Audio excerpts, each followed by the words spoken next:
E poi Maureen ha cominciato a preoccuparsi, dice adesso questa bambina come facciamo a farla crescere in questo ambiente, sai, alla fine degli anni 60 Sì.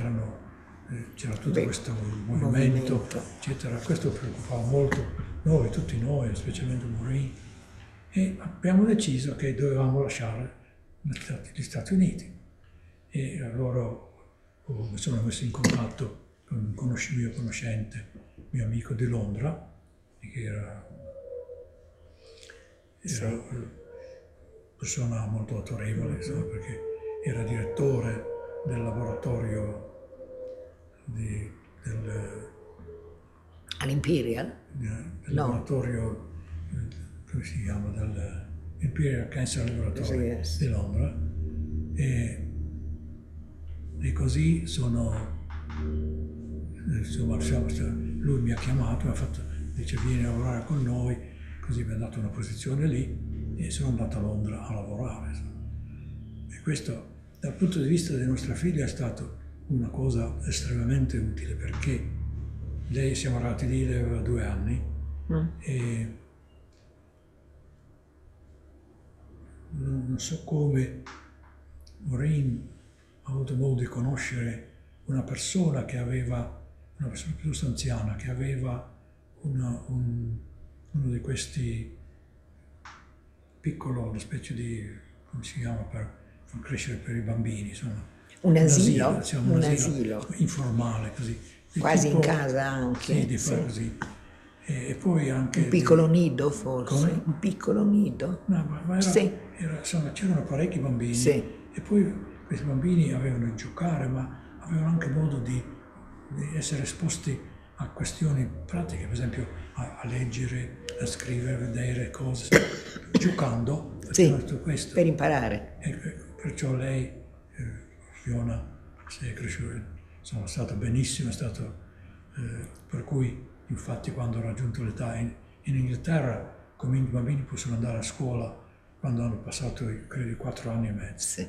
E quando aveva passato i 4 anni e mezzo l'abbiamo portata ad una scuola molto ben nota nelle vicinanze e lì l'hanno messa sotto esame e hanno deciso che era molto brava e che forse dovevano metterla non in prima, ma magari più avanti. Come il papà. Come il papà. Poi alla fine il risultato è che anche lei ha avuto un'accelerazione di 2 anni. Ecco.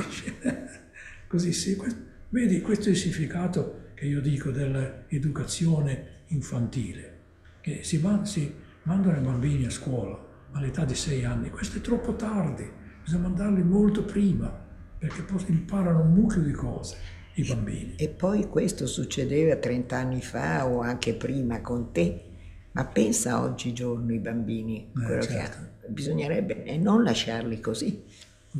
Ma adesso un episodio che mi ricordo molto bene, appunto su questione di come i bambini imparano, sì. E magari noi non ne siamo coscienti.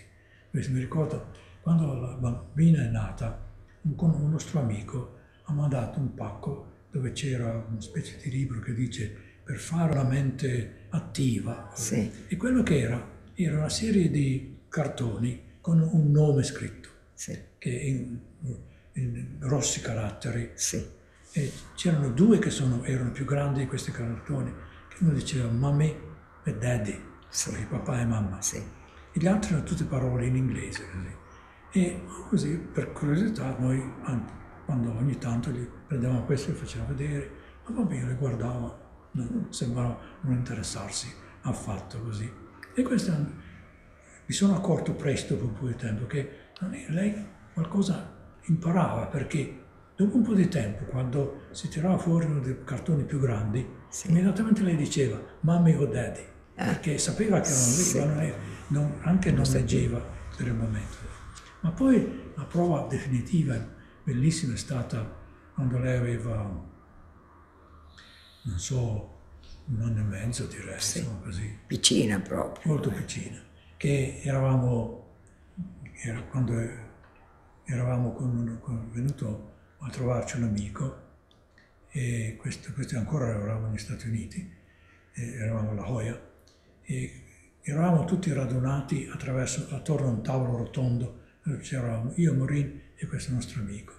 e Fiona che non camminava proprio, ma da un ginocchio all'altro si spostava così. E c'era questo affare sul tavolo, questo libro, questa collezione. Allora mi spiegava, questo mi domanda cos'è, allora gli spiego così. E lui prende uno di questi e glielo fa vedere.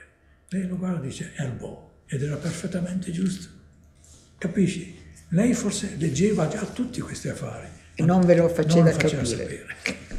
E difatti abbiamo provato dopo, successivamente, niente, non rispondeva. Si vede che strano, Sì. ma il fatto è imparano in maniera fantastica.